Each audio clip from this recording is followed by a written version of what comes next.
the door of Aswarby Hall in the middle of Lincolnshire. He rang the bell and looked around him at the tall, square 18th century house. An evening light fell on the building, making the windows shine like fires. In front of the hall there was a park full of trees and a church with a clock. It all seemed very pleasant to the boy as he waited for someone to open the door. The boy's parents were dead, and his elderly cousin, Mr. Abney, warned him to go and live at Aswarby, surprised at his offer because they thought he was a man who loved books more than people and who preferred to live alone. Mr. Abney opened the door and seemed very happy to see his young cousin, Stephen Elliot. He immediately started to ask questions. "How old are you? My boy, how are you? And how old are you? I mean, I hope you are not too tired to eat your supper." "No, thank you, sir," said Stephen. "I am quite well." "Good," said Mr. Abney. "And how old are you, my boy?" It seemed strange that he asked the question twice in the first 2 minutes of their conversation. "I'm 12 years old next birthday," said Stephen. "And when is your birthday, my dear boy? 11th of September, eh? That's good. That's very good. I like to write these things down in my book. Are you sure you will be 12? "Yes, sir, quite sure." "Well, take him to Mrs. Bunch's room, Parks," Mr. Abney said to his servant, "and let him have his supper." Mrs. Bunch was the friendliest person at Aswarby. Stephen felt comfortable with her, and they became good friends in a quarter of an hour. She was 55 years old and knew everything about the house and its neighborhood. She was quite willing to share this information with Stephen, and there were certainly many things about Aswarby Hall and gardens that the boy wanted to ask her. One November evening, Stephen was sitting by the fire in Mrs. Bunch's room, thinking about his new home. "Is Mr. Abney a good man?" he suddenly asked. "Good? My child," said Mrs. Bunch. "He's the kindest man I've ever known. Haven't I told you about the little boy he brought here from the street 7 years ago, and the little girl 2 years after I started working here? No, please tell me about them, Mrs. Bunch," said Stephen. "Well," she began, "I don't remember much about the little girl. Mr. Abney brought her back from his walk one day and told Mrs. Ellis to take care of her. The poor child had no family. She lived with us for about 3 weeks, and then one morning she got up while everyone was still asleep and left the house. I've never seen her again. Mr. Abney looked everywhere, but she never came back. She was a very silent child, but she helped me a lot, and I loved her very much." "And what about the little boy?" asked Stephen. "Ah, that poor boy," said Mrs. Bunch. "He came here one winter day, playing his music, and Mr. Abney asked him lots of questions, such as, 'Where do you come from? How old are you? Where are your family?' He was very kind to the boy, but the same thing happened. He just disappeared." That night, Stephen had a strange dream. Near his bedroom at the top of the house, there was an old bathroom, which nobody used. The top of the door was made of glass, and it was possible to look in and see the bath.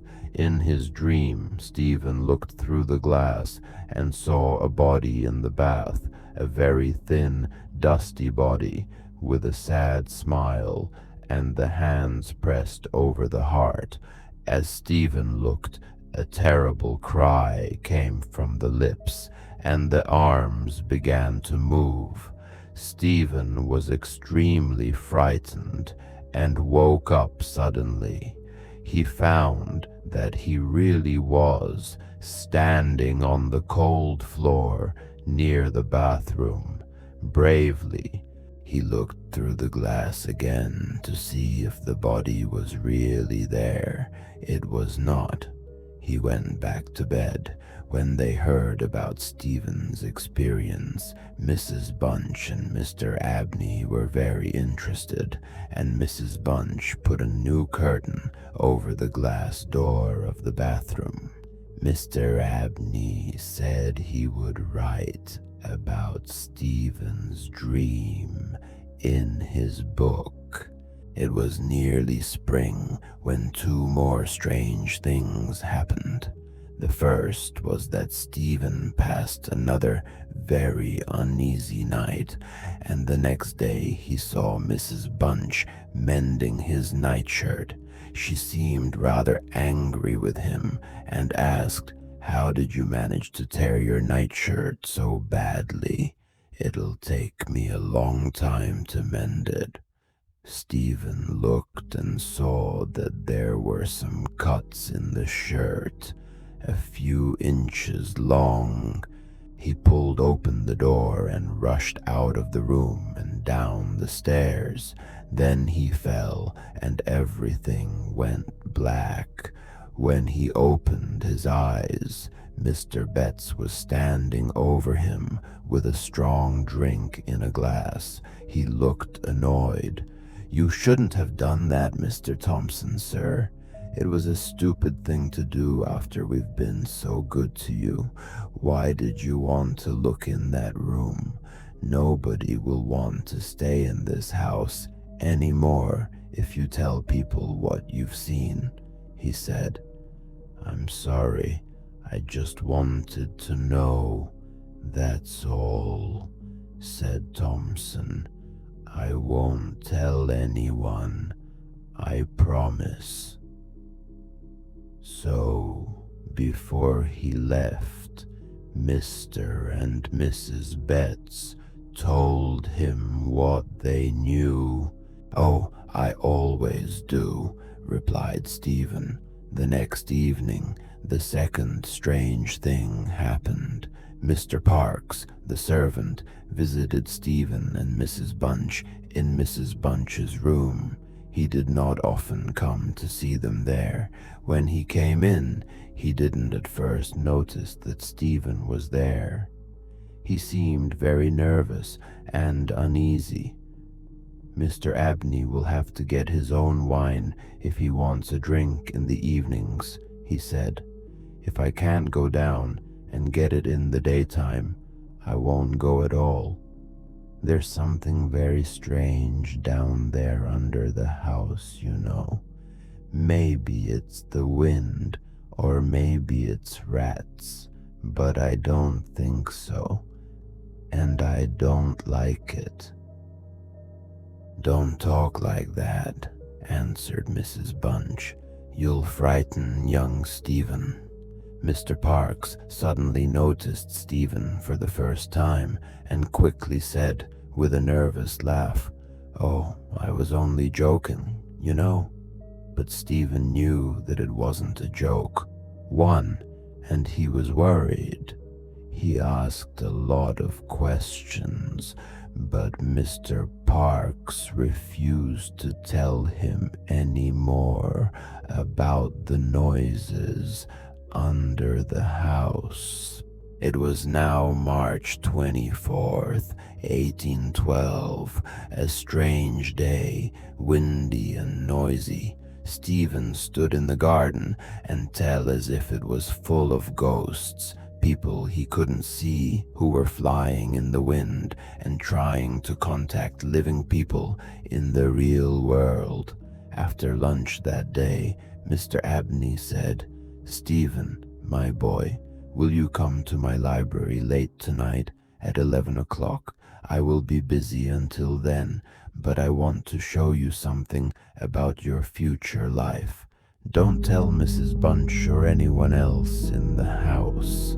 Just go to your room at the usual time." Stephen was excited. He could sit up until 11 o'clock. He looked in at the library door when he was on his way upstairs that evening, and he saw on the table a silver cup filled with red wine and an old piece of paper with words on it. At about 10 o'clock, Stephen was standing at the open window of his bedroom, looking out over the nighttime countryside. The wind was not so strong now, and there was a full moon. Suddenly, he heard some strange cries. Perhaps someone lost in the night, he thought, or water birds down on the lake in the park. The noises grew louder and came nearer the house. Then they stopped, but just as Stephen was about to close his window and continue reading his book, he saw two children standing outside under the dark trees, a boy and a girl. They stood together, looking up at his window. The girl reminded him of the girl in his dream about the bath, and the sight of the boy made him feel afraid. The girl was smiling, holding her hands over her heart. The boy, with his untidy black hair and old clothes, stretched his hands out helplessly in front of him. His fingernails were very long and dirty. As the boy stood there with his arms held out, Stephen suddenly saw something which made his hair stand on end. He could not believe his eyes. There, on the left side of the boy's chest, was a large black hole. Again, Stephen heard the children's terrible, sad cries. Then they disappeared. Although he was badly frightened, Stephen decided to go to Mr. Abney's library. It was now nearly 11 o'clock. He walked very fast through the dark old house, quiet at this time of night with all the servants in bed. But when he arrived at the library, the door would not open. It was not locked, and the key was on the outside. But when he knocked, there was no answer. He listened carefully, and he heard Mr. Abney speaking. No crying out. But why? Perhaps he too could see the strange children. Then, suddenly, everything was quiet, and the library door opened by itself.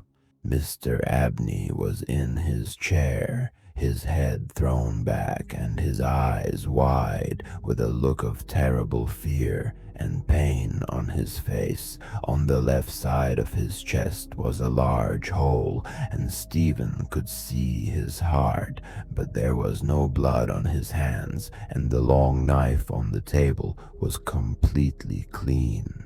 The window of the library was open, and the wind blew the curtains in a terrible dance. An old book was open on the table, and this is what Stephen read.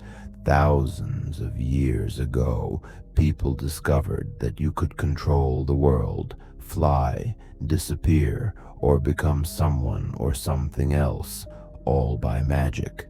But to be able to use this magic, It is necessary first to take out the hearts of 3 young people under 21 years of age. I have spent almost 20 years carefully choosing 3 young people who I could kill without anybody noticing.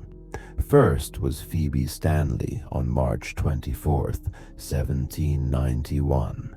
Second was an Italian boy, Giovanni Paoli, on March 23rd, 1805. And tonight, on March 24th, 1812, the last child to die for me will be my cousin, Stephen Elliott. No one will ever find the bodies of these children. I have hidden the first 2 in my wine cellar under the floor, and I will do the same with the 3rd child tonight. The ghosts of these children may come back, the books tell me, crying horribly. They may try to take the heart of the man who killed them, but this will not happen to me, I am sure. Stephen finished reading and looked at the body of his elderly cousin. Quietly, he left the room and closed the door. For many years, people wondered about Mr. Abney's death.